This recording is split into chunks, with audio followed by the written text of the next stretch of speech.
भगवान शिव की नगरी के रूप में प्रसिद्ध काशी पवित्र गंगा के तट पर स्थित है। इसके संबंध में मार्क ट्वेन का कहना है कि यह शहर इतिहास से भी पुराना, परंपरा से भी पुराना है, किंवदंती से भी पुराना और देखने में जितना पुराना लगता है उतना ही पुराना है। प्रधानमंत्री नरेंद्र मोदी 2014 में चुनाव जीतने के बाद काशी आए थे तो उन्होंने कहा था, मां गंगा ने मुझे बुलाया, ये शहर मेरे भीतर से उठे हुए शब्द थे। मां गंगा ने ही मेरे लिए कुछ काम तय किए और जैसे जैसे मां गंगा मेरा मार्गदर्शन करती रहेगी मैं उन कामों को पूरा करता जाऊंगा। उस समय से लेकर अब तक विभिन्न क्षेत्रों में वाराणसी ने तरक्की के नए आयाम स्थापित किए। विश्व स्तरीय सड़कों से लेकर एक्सप्रेस वे तक, भूमिगत केबल बिछाने से लेकर अपशिष्ट उपचार संयंत्र तक, एक सांस्कृतिक सम्मेलन केंद्र से लेकर आधुनिक यातायात तक, मल्टी मॉडल टर्मिनल से लेकर पेरिशेबल के लिए कंटेनर डिपो तक, वाराणसी में बुनियादी ढांचे के विकास में ऐतिहासिक क्रांति देखी गई। यदि कोई काशी के घाटों को देखता है तो घाटों के अभूतपूर्व परिवर्तन को देख सकता है। घाटों की स्वच्छता, सफाई, रोशनी, साफ सुथरी सड़कें, दीवारों पर चित्रकारी और काशी विश्वनाथ धाम के निर्माण ने दर्शाया है कि काशी अपनी प्राचीन धरोहर को जीवित रखते हुए प्रगति कर रही है।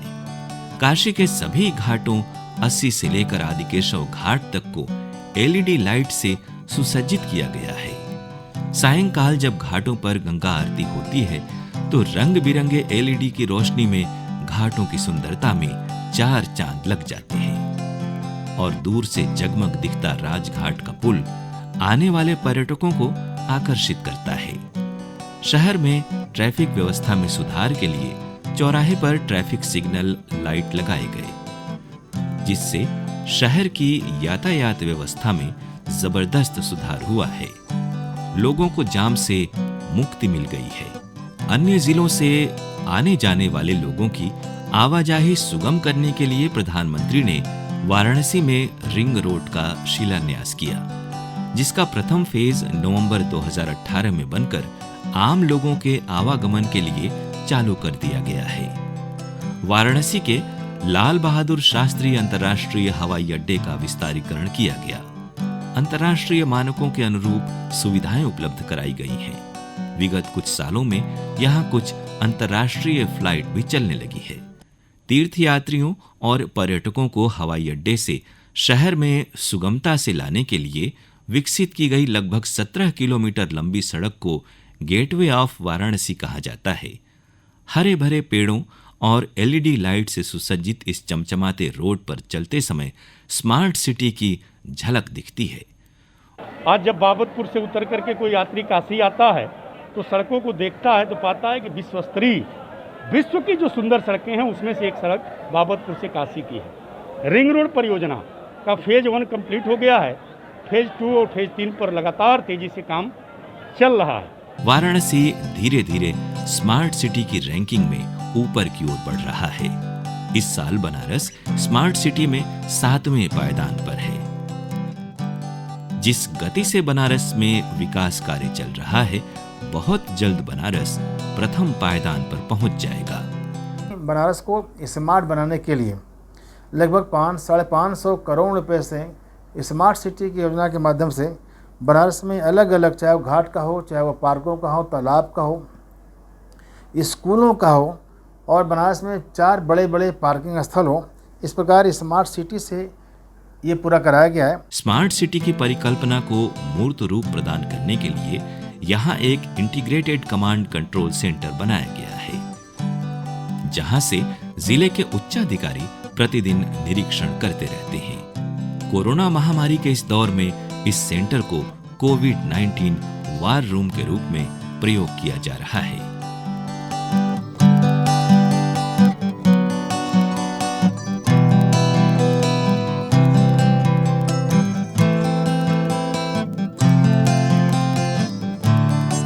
वाराणसी में अंतर्देशीय जल मार्ग पर पहला मल्टी मॉडल टर्मिनल का विकास शहर के लिए गर्व की बात थी।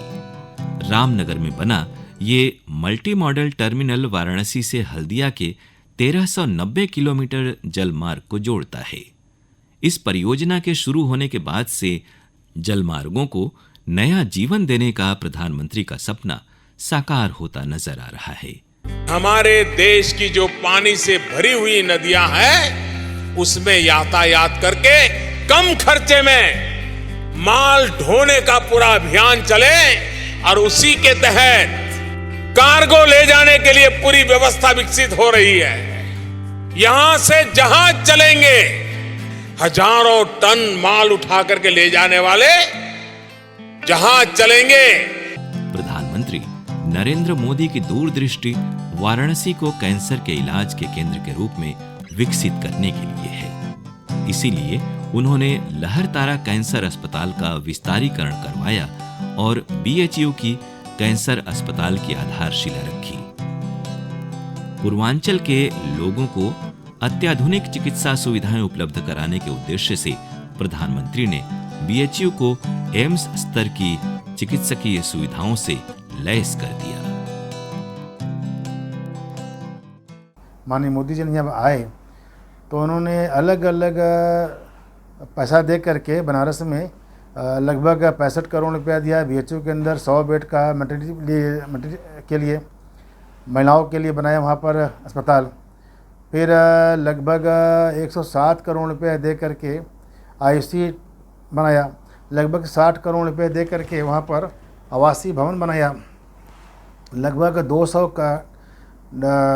कक्ष का डबल बेड का महिलाओं के छात्रावास बनाया।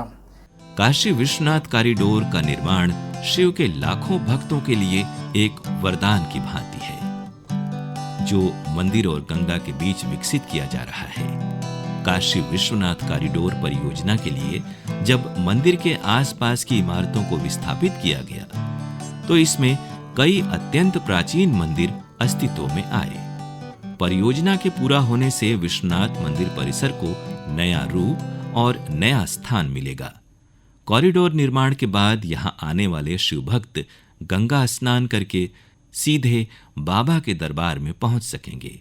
हृदय योजना के अंतर्गत काशी में कबीर, तुलसीदास, रविदास, भारतेंदु हरिश्चंद्र जैसे दिग्गजों की जीवन गाथाओं को शहर के विभिन्न स्थानों की दीवारों पर दर्शाया गया है। कबीर मठ के पास कबीर चौरा चौराहे पर कबीर की मूर्ति लगाई गई है और कबीर मठ के आसपास की दीवारों पर कबीर दास से संबंधित चित्र उकेरे गए हैं।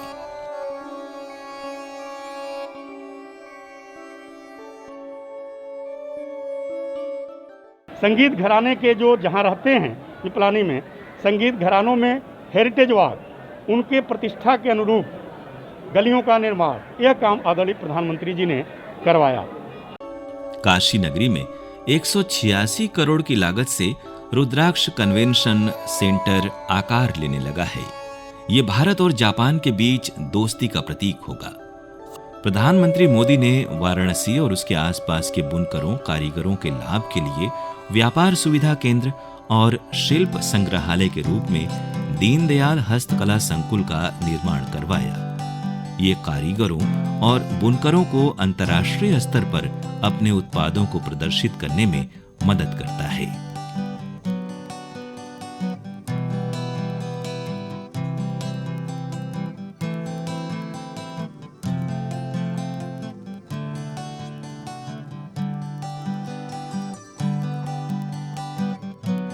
काशी में पर्यटन को बढ़ावा देने के लिए यहाँ कई अंतर्राष्ट्रीय स्तर के कार्यक्रम किए गए। जैसे प्रवासी भारतीय दिवस सम्मेलन का आयोजन किया गया।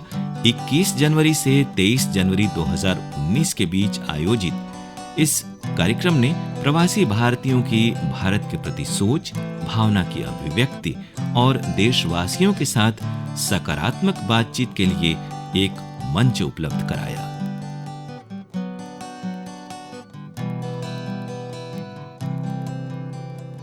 जापान के प्रधानमंत्री के साथ गंगा आरती का अवलोकन, फ्रांस के राष्ट्रपति इमैनुअल मैक्रों की काशी यात्रा और जर्मनी के राष्ट्रपति फ्रैंक वाल्टर की यात्रा ने वाराणसी के पर्यटन उद्योग को संजीवनी प्रदान की। सारनाथ को भी पर्यटन की दृष्टि से विकसित किया जा रहा है। काशी के पंचकोशी मार्ग के सुंदरीकरण और विकास पर भी बल दिया जा रहा है। एक यहाँ पर पंचकोश यात्रा होती है। इस पंचकोश यात्रा के रोड को भी 97 करोड़ रुपए दे करके यह रोडें बनकर तैयार हो गई। सारनाथ का धम्मेक स्तूप और रौजा लाल खां जैसे पुरातात्विक स्थलों की देखरेख और सुंदरीकरण को भी प्राथमिकता के आधार पर कराया जा रहा है। काशी को विश्व स्तरीय तेज गति की ट्रेनों से भी जोड़ा गया। बिना इंजन के चलने वाली पहली रेल वंदे भारत एक्सप्रेस की शुरुआत वाराणसी से की गई। महामना एक्सप्रेस के रूप में एक पूर्ण रूप से वातानुकूलित ट्रेन चलाई गई। काशी विश्वनाथ के भक्तों को महाकाल से जोड़ने के उद्देश्य से वाराणसी से महाकाल एक्सप्रेस ट्रेन चलाई गई। मडवाडी के गेट नंबर 2 का शुभारंभ किया गया, जो कि अत्याधुनिक रूप में विकसित किया गया है। वाराणसी कैंट स्टेशन का विस्तारीकरण किया गया। यात्रियों की सुविधा के लिए स्वचालित सीढ़ियां बनवाई गई। स्टेशन के बाहर और भीतर भी सुंदरीकरण का कार्य कराया गया। स्टेशन के बाहरी हिस्से को एलईडी लाइटों से सजाया गया है। वाराणसी डीजल रेल कारखाना डीएलडब्ल्यू में विश्व का पहला डीजल से इलेक्ट्रिक इंजन तैयार किया गया। ये अपनी तरह का पहला प्रयास है जिसमें डीएलडब्ल्यू पूरी तरह से सफल रहा है।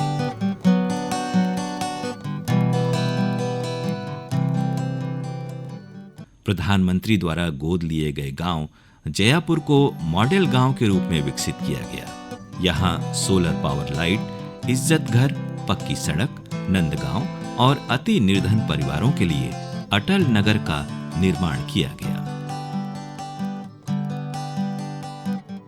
वाराणसी में मानमहल वेदशाला बनने के बाद पहली बार कोई प्रधानमंत्री यहाँ पहुंचा और वो हैं श्री नरेंद्र मोदी।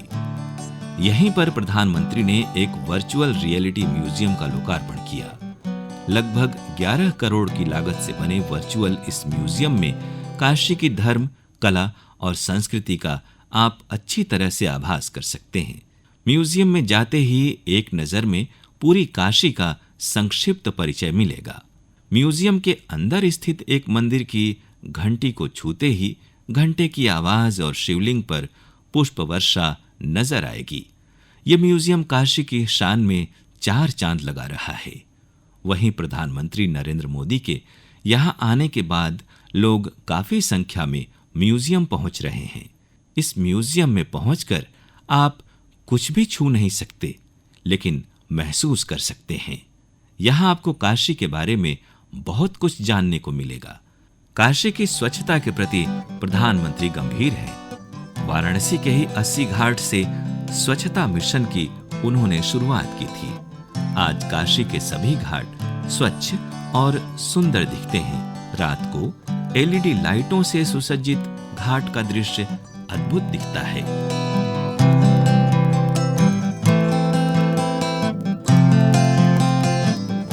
आज पूरा बनारस खुले में शौच से मुक्त हो चुका है। जगह जगह सामुदायिक शौचालय बनाए जा रहे हैं। कपड़े धोने हेतु 6 नए धोबी घाट का निर्माण भी कराया गया है। आम जनों की समस्याओं के त्वरित निस्तारण हेतु वाराणसी में प्रधानमंत्री जनसंपर्क कार्यालय खोला गया है, जहां आम आदमी जाकर अपनी समस्या बता सकता है। गंगा निर्मलीकरण योजना के अंतर्गत गंगा में लगातार ट्रेस क्लीनर से सफाई की जाती है। शहर में नाले से निकलने वाले गंदे पानी को साफ करने के लिए दीनापुर में 140 MLD का सीवेज ट्रीटमेंट प्लांट लगाया गया है, जहां से पानी साफ करके भेजा जाता है। यहाँ 3 पंपिंग स्टेशन भी स्थापित हैं, चौका घाट, फुलवरिया और सरैया में। गंगा को स्वच्छ बचाने के लिए जो यहाँ के सीवर बरुणा में जा रही थी या नाले में गिर रही थी, उसको रोक करके यहाँ पर 3 बड़े बड़े बनाए गए हैं STP। करसड़ा में NTPC द्वारा कूड़े से विद्युत उत्पादन किया जा रहा है। इसकी उत्पादन क्षमता 200 किलोवाट तक है। दिव्यांग सशक्तिकरण को बल प्रदान करने के लिए प्रधानमंत्री ने दिव्यांगों के लिए कई योजनाएं शुरू की हैं।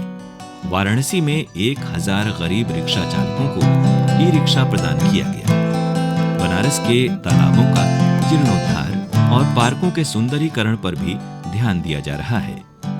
पार्क, कुंड, सभी कुंडों पर काम हुआ। दुर्गा कुंड हो, 50मोचन कुंड हो, पितृ कुंड हो, मातृ कुंड हो, लाड भैरव कुंड हो, सभी पर काम पूर्ण हो चुका है। प्रधानमंत्री श्री नरेंद्र मोदी ने वाराणसी में अंतर्राष्ट्रीय चावल अनुसंधान केंद्र की स्थापना कराई, जिससे वाराणसी के किसानों को चावल की पैदावार में सुधार करने का मौका मिलेगा। प्रधानमंत्री ने विगत 6 वर्षों में कई लंबित कार्यों को भी पूर्ण कराया, जैसे वाराणसी कैंट फ्लाईओवर पर आवागमन शुरू किया गया। रामनगर सामने घाट का पुल भी आम लोगों के लिए खोल दिया गया है। ओवरब्रिज 2005 से लटके पड़े थे, चाहे सामने घाट का हो, चाहे बलुआ घाट का हो, चाहे महमूरगंज का हो, सभी ओवरब्रिज तैयार हो गए, लोकार्पित हो गए।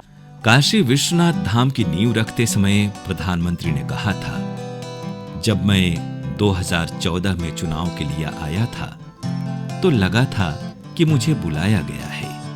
अब लगता है कि ये इस तरह के कार्यों के लिए एक निमंत्रण था। आज ये संकल्प और मजबूत हुआ है। जब मैं राजनीति में नहीं था तब भी जब यहां आता था, कई बार आया, लेकिन लग रहा था कि हाँ कुछ करना चाहिए, होना चाहिए। लेकिन पता नहीं, शायद भोले बाबा ने तय किया होगा कि बेटे बातें बहुत करते हो, आओ इधर करके दिखाओ। कोरोना महामारी के दौर में भी वाराणसी के लोगों के लिए प्रधानमंत्री द्वारा विभिन्न योजनाओं के अंतर्गत मुफ्त में अनाज, गरीबों के खाते में नकद राशि, प्रवासी मजदूरों को रोजगार, रेहड़ी पटरी वालों को कम ब्याज पर ऋण और उद्योगों को बढ़ावा देने के लिए कई योजनाएं चलाई गई।